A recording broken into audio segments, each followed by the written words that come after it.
तो चलो बच्चों आ जाओ, इंडियाज 102 शेयर बेस्ड पेमेंट भी हम लोग फटाफट रिवाइज कर लेते हैं। तो देखो हम लोग को दो कॉन्सेप्ट ही बस बाकी है रिवाइज करने के लिए। हम लोगों ने कौन कौन से पढ़ लिए? हम लोगों ने 16 पढ़ लिया, हम लोगों ने 36 पढ़ लिया, हमने 38 पढ़ लिया, हम लोगों ने 105 पढ़ लिया, और हम लोगों ने 24 पढ़ लिया, हम लोगों ने 20 पढ़ लिया। एक दो तीन चार पाँच छः, अब हम पढ़ने जा रहे हैं आपका 102।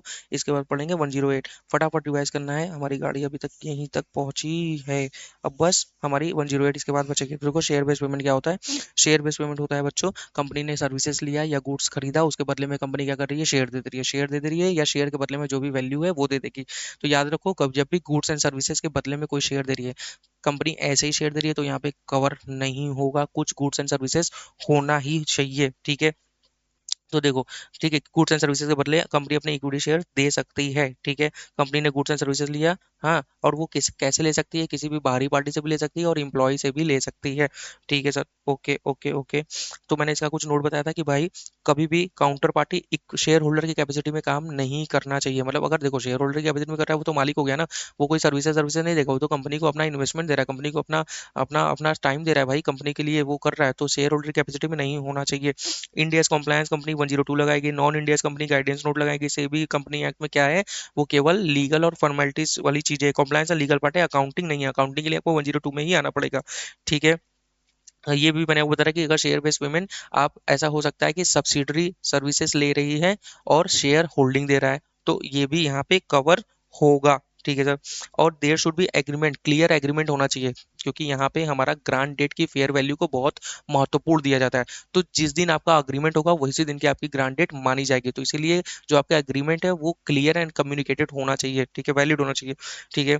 अब entity issue share to charity या विदाउट कंसिडरेशन। देखो अगर आप अपने एम्प्लॉय को बिना किसी चैरिटी, मतलब बिना किसी कंसिडरेशन के दे रहे हो, फ्री में दे रहे हो, तो ऐसा हो ही नहीं सकता। कुछ अनआइडेंटिफाइड सर्विसेज होगी, आप उसको भी रिकॉर्ड करोगे। इक्विटी इंस्ट्रूमेंट कौन कौन कौन चीजें जाती है, तो मैंने आपको बता रहा कि देखो बच्चों, सबसे पहले नॉर्मल शेयर ले लो, रिडीमेबल प्रेफरेंस शेयर ले लो, और फिक्स नंबर ऑफ शेयर, जैसे कि होता है वारंट के केस में, ये सारी चीजें जहाँ पे फिक्स वाले चांसेस होते हैं। देखो नंबर ऑफ शेयर फिक्स होना ही चाहिए, क्योंकि उसी के बेसिस पे आपकी वैल्यू डिसाइड होती है। और दूसरा, रिडीमेबल प्रेफरेंस शेयर में ये मैं आपको बता रहा कि इशूअर के पास ऑप्शन होना चाहिए, तो वो क्या करेगा? वो शेयर ही देगा या शेयर के बदले में कैश देगा। क्या क्या चीजें कवर नहीं है? अगर शेयर होल्डर कैपेसिटी में कर रहे हो तो वो कवर नहीं है। Goods and services acquire business combination में एक्वायर कर रहे हो, तो भाई आपको यहाँ लगाने की जरूरत नहीं है, आप कहाँ जाइए? 102 में लगाइए। Financial instrument issue two by non financial item, मतलब यहाँ पे क्या हो रहा है? यहाँ पे केवल स्पेकुलेशन हो रहा है, कोई बाई और सेल नहीं हो रहा है, तो इसीलिए यहाँ पे ये कवर नहीं होगा, ठीक है? अब देखो कवरेज यहाँ पे मैंने आपको बता रहा कि दो चीजों को कवर किया गया है, एक्सटर्नल पार्टी से और मैनेजमेंट पर्सनल इंप्लॉय से कवर किया गया है।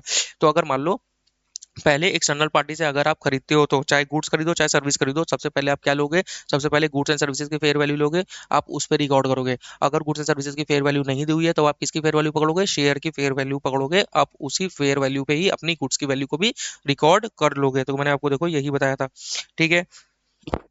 सॉरी, और किस दिन रिकॉर्ड करोगे? जिस दिन आपकी गुड्स रिसीव हो गई, सॉरी, और जिस दिन सर्विसेज ऑब्टेन हो गई, उस दिन आप रिकॉर्ड करोगे। मतलब employ benefit expenses debit to share capital और टू सिक्योरिटी प्रीमियम रिजर्व। या मान लो एक्सपेंस नहीं है, तो आप क्या रिकॉर्ड करोगे? Assets and liability debit to, मतलब assets account debit to employ, to share, मतलब to equity share, to security premium reserve. यही सारी एंट्री होगी। देखो asset debit, equity share capital और टू सिक्योरिटी प्रीमियम रिजर्व, ठीक है बच्चों? आ गया। कभी कभी मैंने आपको ये बताया कि कुछ अनआइडेंटिफाइड सर्विसेज होती हैं। देखो तुम शेयर दे रहे हो 15,000 का, असर्ट्स आ रही है 10,000 की, तो भाई कुछ 5,000 की अनआइडेंटिफाइड सर्विसेज होगी, ठीक है सर? अगर मान लो मैनेजमेंट पर्सनल को दिया, मतलब इंप्लॉय को दिया है मैनेजमेंट, अभी तो बाहरी आदमी को दे रहा है, तो उस केस में हम क्या कर रहे हैं कि पहले फेयर वैल्यू ले रहे हैं किसका? असर्ट्स का। तो अगर नहीं दिया हुआ है तो हम लोग जाते हैं शेयर में। लेकिन अगर आप इंप्लॉय को दे रहे हो, और 100% फ्री दे रहे हो, 100% फ्री दे रहे हो, लेकिन कुछ कंडीशन लगा रहे हो, मतलब पहले 100% फ्री दे रहे हो और शेयर में दे रहे हो या कैश में दे रहे हो, तो अगर शेयर में दे रहे हो, शेयर में भी कुछ कंडीशन लगा रहे हो, वेस्टिंग कंडीशन या विदाउट वेस्टिंग कंडीशन, मतलब या तो कुछ कंडीशन लगा रहे हो या कंडीशन नहीं लगा रहे हो। अगर कंडीशन नहीं लगा रहे हो तो आप क्या करोगे? शेयर की फेयर वैल्यू के बराबर में आप क्या करोगे? आप उसने पे रिकॉर्ड कर लोगे, आप तुरंत, मतलब कोई कंडीशन ही नहीं है। आप देखो एम्प्लॉय को दे रहे हो, आप फ्री में दे रहे हो, कोई पैसा भी नहीं ले रहे हो और कोई कंडीशन भी नहीं है। बस कुछ नॉन वेस्टिंग कंडीशन हो सकता है, मे भी लगा दो कि भाई हम शेयर तो दे रहे हैं, लेकिन तुम आगे 3 सालों तक मत बेचना। तो आप ये कंडीशन लगा सकते हो, तो आप तुरंत इमीडिएट आप पीनल में रिकॉर्ड कर सकते हो, उसकी कोई दिक्कत उसमें नहीं है। मतलब employ benefit expense debit to share based payment, मतलब वो आपको रिजर्व बनाने की जरूरत नहीं है। आप तुरंत equity share capital to security premium reserve, कोई कंडीशन ही नहीं, तुरंत आप रिकॉर्ड कर लो। लेकिन अगर कोई वेस्टिंग कंडीशन है कि भाई आपको 3 साल लेना है, 4 साल लेना है, तो आप यहाँ क्या करते हो? डिवाइड बाई 3 ईयर कर लेते हो, फिर आप उसको हर साल आप उसको प्रोपोर्शनेट करके लेके चलते हो। और मैंने आपको बताया कि ग्रांट डेट की फेयर वैल्यू ही आप कंसीडर करेंगे। अब देखो कंडीशन भी दो तरीके की होती है, सर्विस वेस्टिंग कंडीशन, एक परफॉर्मेंस कंडीशन। सर्विस कंडीशन मतलब 3 साल तक रहना है, 4 साल तक रहना है, 5 साल तक रहना है। परफॉर्मेंस कंडीशन मतलब market related, non market related. Market related मतलब शेयर की प्राइस इतनी हो जाएगी, ठीक है, 100 से 150 हो जाएगी। तो देखो मैंने आपको ये बताया कि अगर मार्केट कंडीशन है तो वहाँ की फेयर मतलब तो फेयर वैल्यू में ये इंक्लूडेड होगा, क्योंकि मार्केट की फेयर मतलब शेयर की जो वैल्यू है उसी को देखते हुए आपकी ईशॉप की वैल्यू आती है।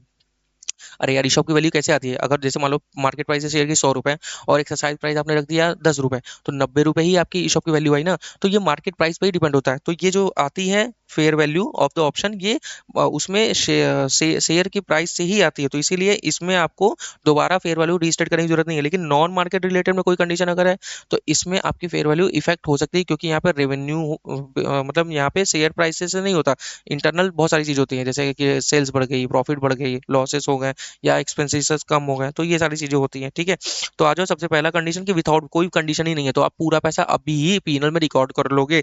ठीक है, देखो employ benefit expense debit to share based equity share capital to share security premium reserve, तुरंत कोई कुछ देखना ही नहीं है। ठीक है, ठीक है, ठीक है, ठीक है, ठीक है। देखो fair value of equity important होता है, क्योंकि एम्प्लॉय से कितनी सर्विसेज ली है उसकी फेयर वैल्यू निकाल पाना थोड़ा पॉसिबल नहीं हो पाता, इसीलिए इक्विटी की फेयर वैल्यू पे ही हम लोग रिकॉर्ड करते हैं जो fair value at the time of option रहता है। Okay sir. अब आता है कि अगर मान लो कोई वेस्टिंग कंडीशन है, तो वेस्टिंग कंडीशन है तो वेस्टिंग पीरियड में हम लोग क्या करेंगे, नॉर्मल जितना खर्च है, जैसे नॉर्मली जो खर्च आ रहा था उसको वेस्टिंग पीरियड में डिवाइड कर देंगे। लेकिन इसमें मैंने आपको ये बताया था कि कुछ यहाँ पे एम्प्लॉय लेफ्ट वाला बहुत इंपॉर्टेंट होता है। तो ये आपको ये बताया था कि एक्चुअल देखो दो चीजें लेंगे, एस्टिमेटेड अगले अगले सालों का भी ले लेंगे और एक्चुअल केवल करंट ईयर का लेंगे। मतलब मान लो आप 2024 में हो, उस साल आपको at the end of year पता चला कि आपके 10 एम्प्लॉय छोड़ के चले गए और आगे 2 सालों में आपके 25 एम्प्लॉय जाएंगे, तो 25 एम्प्लॉय भी माइनस करोगे, 10 एम्प्लॉय भी माइनस करोगे, सेम एज परसेंटेज। परसेंटेज में भी आगे के सारे परसेंटेज आप माइनस करोगे, याद रखना बच्चों, इस बात को भूलना नहीं। कभी कभी मैंने आपको इसका बेस्ट एग्जांपल ये बताया था कि आपकी प्रोजेक्ट ही 2 साल की है, तो उस केस में आप तीसरे साल पे तो जाओगे ही नहीं ना, क्योंकि 2 साल में ही आप जो खत्म कर दोगे, तो तीसरे साल के एम्प्लॉय को क्यों लोगे। एक बेस्ट क्वेश्चन मैंने आपको कराया था, याद होगा आपको। ठीक है, बहुत मजेदार क्वेश्चन था। ठीक है सर। फिर इसके बाद क्या बताया सर, फिर इसके बाद मैंने आपको बताया कि परफॉर्मेंस रिलेटेड भी कंडीशन हो सकते हैं, जैसे market related, non market related. Market related वो आपकी शेयर प्राइस, तो ये ऑलरेडी फेयर वैल्यू में इंक्लूड होती है, इसको रिवाइज करना नहीं होता। लेकिन ये जो नॉन मार्केट सेल्स हो गया, प्रॉफिट हो गया, मतलब आप टारगेट दे रहे हो कि आपकी टर्नओवर इतनी हो जाएगी तो हम आपको इतना शेयर देंगे, मतलब आपकी सेल बढ़ जाएगी, आपकी प्रॉफिट बढ़ जाएगी, तो वो तो इंटरनल की चीज़ है, वो कंपनी के परफॉर्मेंस पर डिपेंड करता है। तो हम इसमें ग्रांट डेट की फेयर वैल्यू पे, हमारी फेयर वैल्यू पे इंक्लूड नहीं होता, क्योंकि आप जो है मान के चलते हो कि इतनी होगी तब हम इतनी देंगे, तो इसीलिए आप उसको रिवाइज करना जरूरी हो जाता है। ठीक है सर। अगर मान लो कोई कंडीशन फुलफिल नहीं किया, नॉट सेटिस्फाइड, मतलब पहले साल हुआ, ठीक है, 3 साल तक वेस्टिंग कंडीशन लगाया था कि पहले साल आपने रहा, दूसरे साल आप छोड़ के चले गए, तो भाई ऐसा नहीं है कि पहले साल के जो आप छोड़ के चले गए हो तो वो आप क्या करोगे, वो पूरा आप अधिकार हो गया, नहीं, आप वो जो पहला पैसा है आप उसको क्या करोगे, ट्रांसफर टू इक्विटी कर लोगे, रिटेन अर्निंग में कर लोगे। लेकिन अगर इंप्लॉय सर्विस में है, ठीक है, तो भैया कोई भी रिवर्सल नहीं हो सकता, क्योंकि सर्विस अगर दे दिया, मतलब आप कैंसिल कर रहे हो तो आप रिवर्सल नहीं कर सकते हो। यानी कि मतलब ये कहना है कि अगर आपने कैंसिल किया तो आप तो पूरा एक्सपेंस अभी के अभी पूरा क्या करोगे, पीनल में लेके चलोगे, क्योंकि आप ये मान के चल रहे हो कि हमने पूरी सर्विसेज ले ली है। No service no expense, so reverse, service received expenses final, तो नो रिवर्सल। ठीक है सर। अब आता है अगर आप कैश में देते हो, जो मतलब मैंने आपको बताया कि शेयर बेस है, मतलब बेस शेयर ही है, बस उसकी वैल्यू के बराबर हम कैश दे दे रहे हैं, शेयर नहीं दे रहे, तो उस केस में क्या बताया था, मैंने आपको बताया कि शेयर बेस पेमेंट लायबिलिटी यहाँ पे बनेगा, और हर साल at the end of the fair value के डेट पे बनेगा, याद रखना। शेयर ईसॉप के केस में मतलब वहाँ पे अभी जो इक्विटी शेयर दे रहे थे वहाँ पे ग्रांट डेट की फेयर वैल्यू पे पूरी कैलकुलेशन हो रहे थे, लेकिन यहाँ लायबिलिटी लायबिलिटी हर साल के एंड में, क्योंकि वो आपसे क्यों कैश लेगा भाई, वो आपसे तभी ना कैश लेगा जब आप उस दिन की फेयर वैल्यू दोगे। अगर आप पिछले ही वैल्यू दोगे तो वो क्यों लेगा, वो नहीं लेगा, वो लेगा शेयर दो भाई, क्योंकि वो शेयर को बेच के पैसा कमा लेगा। Exactly exactly। तो मेजरमेंट आप फेयर वैल्यू लायबिलिटी और remeasure at each reporting date, और हर रिपोर्टिंग डेट सेटलमेंट डेट पे आपको रीमेजर करते रहना है। ठीक है, इसमें भी वही सेम, विद वेस्टिंग कंडीशन भी हो सकता है, तो वेस्टिंग पीरियड में आप रिकॉर्ड करो, विदाउट वेस्टिंग कंडीशन है तो पूरा खर्चा अभी का भी रिकॉर्ड कर दो और उसको जो है शेयर के बदले में कैश देके खत्म करो। ठीक है। Okay sir.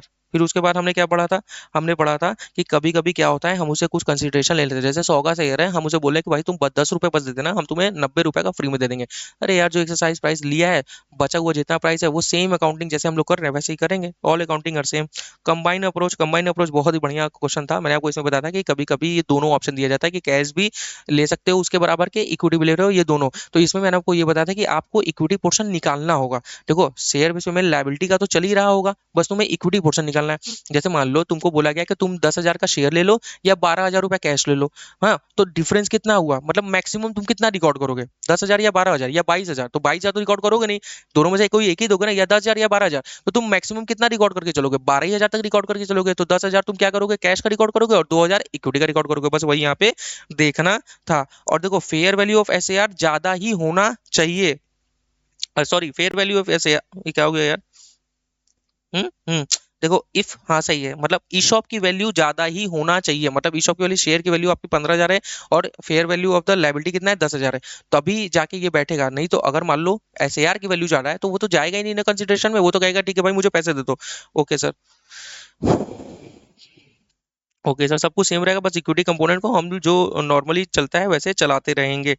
ठीक है। At the date of settlement, settlement में हम लोग क्या करेंगे, अगर मान लो उसने इक्विटी लिया तो हम तो शेयर पे वो equity share capital debit to share security premium reserve कर देंगे, शेयर बेस्ड पेमेंट रिजर्व को ऑलरेडी खत्म कर देंगे। लेकिन अगर मान लो उसने कैश लिया, तो भाई शेयर बेस्ड पेमेंट लायबिलिटी को आप कहाँ लेके जाओगे, आप उसको रिजर्व में लेके जाओगे, ट्रांसफर करोगे। लेकिन अगर उसने इक्विटी ले लिया तो कोई ट्रांसफर करने की जरूरत ही नहीं, नो इम्पैक्ट ऑन पीनल। ठीक है।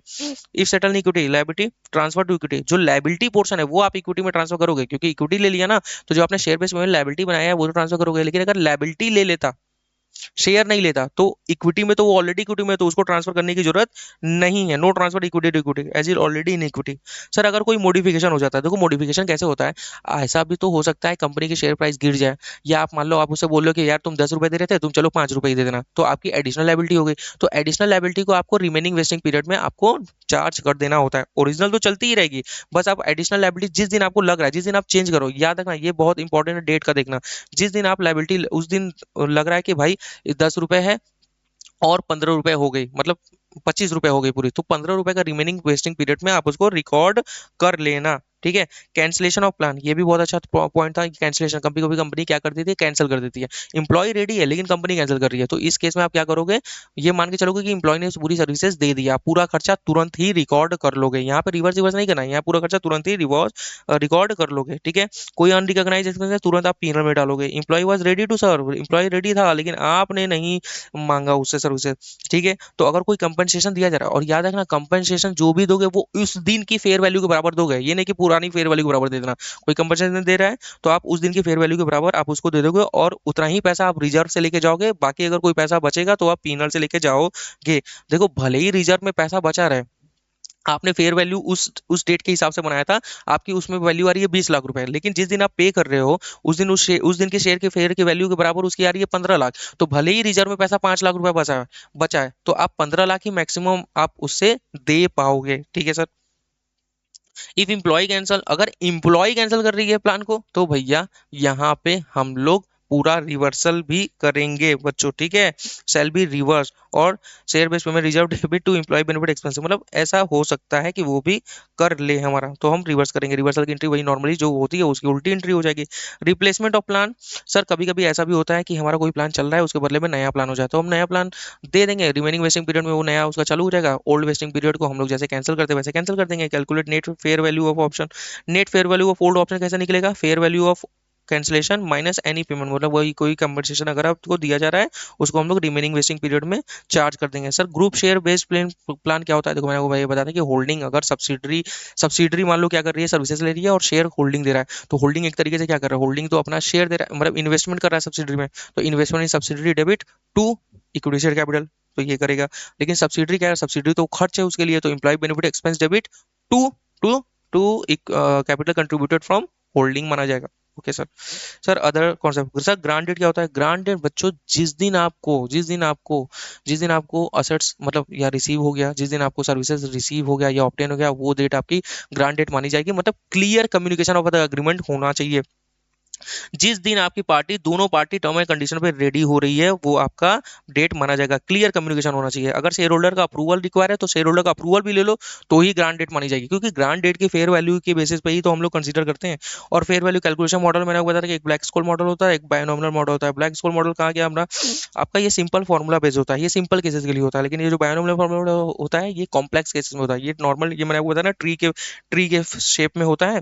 ठीक है, इसमें बहुत सारी चीजें का समावेश होता है, शेयर की प्राइसेस ऊपर नीचे हो रही हैं, ये सब वगैरह वगैरह बहुत सारी चीजें होती हैं। तो बायोनॉमिनल मॉडल आपका कॉम्प्लेक्स कॉम्प्लेक्स केसेस के लिए होता है। जैसे मान लो अर्ली एक्सरसाइज कर लिया तो क्या होगा, बाद में एक्सरसाइज कर लिया तो क्या होगा, हाई फ्लेक्सिबिलिटी, ये less flexibility, using simple cases, early exercise not consider. ठीक है, तो ये सारी चीजें थी हमारी इंडियाज 102 में। ठीक है, तो चलो आ जाओ। थोड़ा स्पीड मेरी ज़्यादा थी बच्चों, लेकिन तुमने अगर मेरी पूरी लेक्चर देखी है तो तुम्हें बिल्कुल भी दिक्कत नहीं हुई होगी, तुम्हें बिल्कुल समझ में आएगा। तो चलो, थैंक यू सो मच। अब हम लोग अपने लास्ट टॉपिक में 108 को भी मैं फटाक से रिवाइज करा दे रहा हूँ। चलो यहाँ पे इसको ब्रेक कर दे रहा हूँ।